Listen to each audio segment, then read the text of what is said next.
Ilara had a charm that was irresistible, and she knew how to use it. The former favorite wife, displaced by Ilara, remembered Mr. Ekono's warning about Ilara's instinct to gather grains.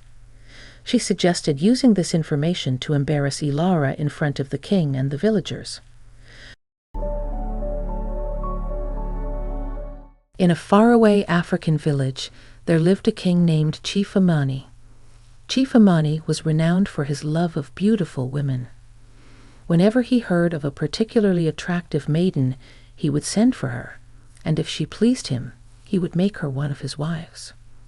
Being a wealthy man, he could afford any dowry the parents demanded. Much of his wealth came from trading goods, including slaves, which was a common practice in those days. Chief Amani already had 250 wives, but was never satisfied. He wanted all the most beautiful women in the land. His insatiable desire for beauty was known far and wide. One day, some of the king's friends, who were always on the lookout for lovely girls, told him about a farmer's daughter named Ilara. They said she was the most beautiful maiden they had ever seen, far surpassing any of the king's current wives.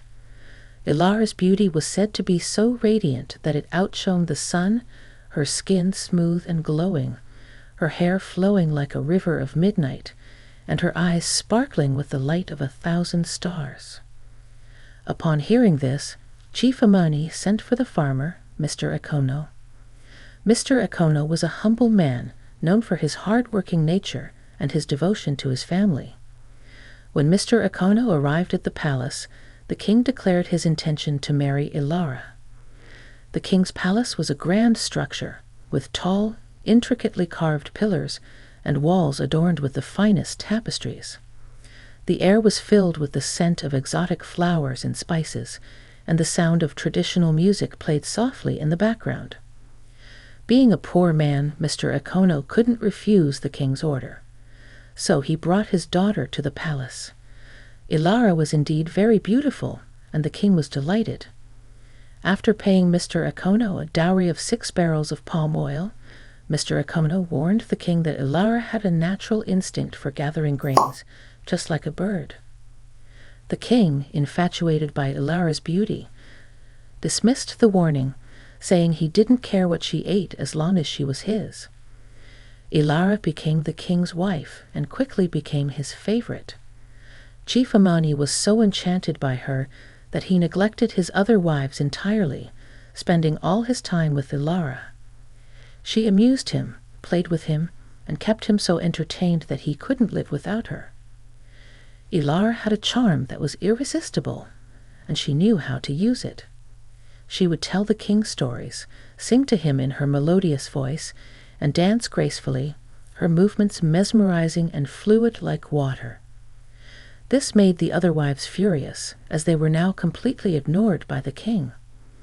They used to at least get some attention from him, but now Ilara received all his love and affection.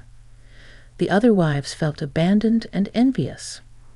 They would often gather in the courtyards, whispering amongst themselves, plotting ways to reclaim the king's attention.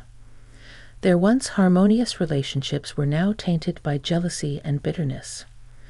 The neglected wives, though they disliked each other, united in their hatred for Ilara. They decided to find a way to disgrace her and remove her from the king's favor. The former favorite wife, displaced by Ilara, remembered Mr. Ekono's warning about Ilara's instinct to gather grains. She suggested using this information to embarrass Ilara in front of the king and the villagers. The opportunity came during one of the village's thrice-yearly celebrations when the villagers brought gifts of yams, chickens, goats, and new corn to the king. During these celebrations, the king would host a grand feast and dance that lasted several days and nights. The village would come alive with color and sound.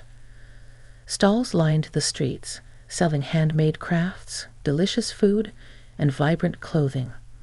Drummers and dancers entertained the crowds, their performances filled with energy and rhythm. The head wife instructed her servant to wash some corn, and at the right moment, throw it on the ground in front of Ilara. The servant, a young girl named Amara, was hesitant at first, but the head wife threatened her, leaving her no choice but to comply. Amara was a kind-hearted girl who had always admired Ilara's beauty and grace, and she felt a pang of guilt for being part of this scheme. At 10 o'clock, with all the villagers and chiefs assembled, and the king seated on his grand wooden chair, the servant girl threw the corn on the ground as instructed. True to her nature, Ilara immediately started gathering the corn and eating it. This act made everyone laugh, and the king was both angry and embarrassed. The sound of laughter echoed through the palace, and the king's face turned red with shame. People whispered that the king's finest wife should have better manners, while others remarked that it was no surprise given she was a farmer's daughter. Infuriated, Chief Amani ordered that Ilara's belongings be packed and sent her back to her father's house. Ilara returned home in disgrace. As she walked through the village, people stared and whispered, their eyes filled with judgment. Ilara felt a deep sense of humiliation and sorrow, her heart heavy with the weight of her downfall. That night, the king's third wife, who was a friend of Ilara's, explained to Chief Amani that the whole incident had been orchestrated by the jealous head wife. She revealed how the head wife had plotted to disgrace Ilara and get rid of her. The third wife, named Zuri, had always been kind to Ilara and couldn't bear to see her friend suffer unjustly. She spoke passionately, her words filled with conviction and honesty. Upon learning the truth, the king was furious. He decided to send the head wife back to her parents empty-handed, without any of her belongings. Her parents, dependent on the king's generosity, refused to take her back. She was left homeless and wandered the streets until she eventually died, poor and starving. The head wife's fate served as a stark reminder of the consequences of jealousy and deceit.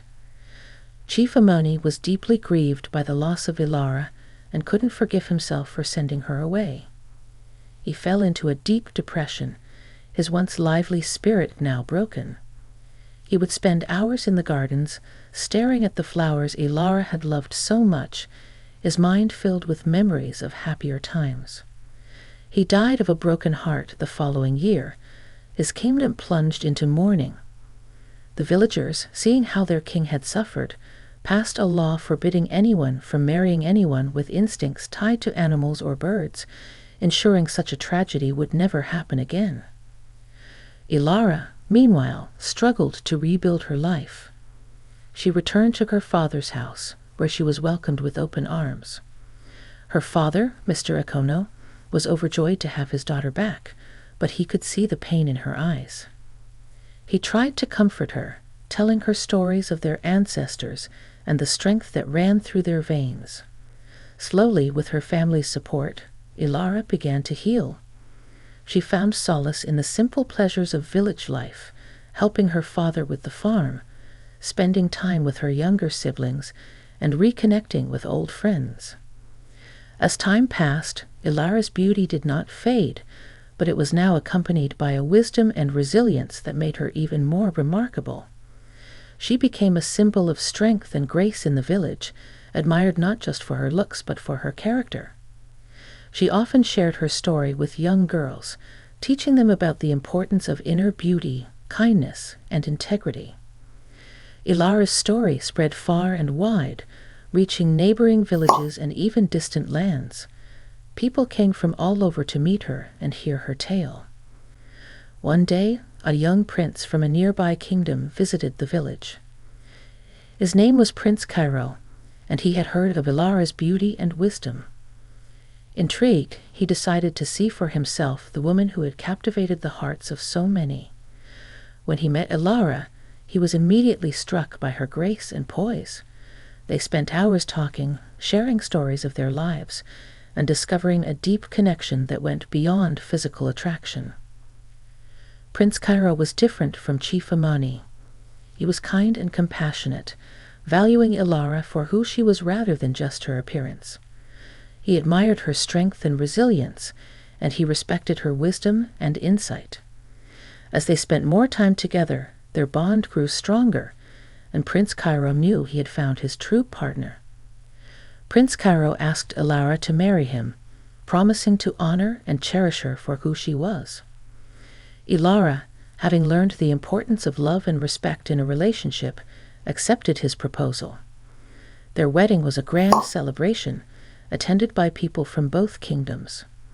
The village was filled with joy and excitement, and Ilara's family couldn't be happier for her. As Ilara and Prince Cairo began their new life together, they ruled with fairness and compassion. Ilara used her experiences to guide her decisions, always striving to create a just and harmonious kingdom. She became a beloved queen, known for her kindness and wisdom, and she and Prince Cairo were blessed with many years of happiness and prosperity. Ilara's story continued to be told for generations, a timeless tale of beauty, resilience, and the triumph of the human spirit. Her journey from a simple farmer's daughter to a revered queen served as a reminder that true strength comes from within and that love and kindness are the greatest gifts of all.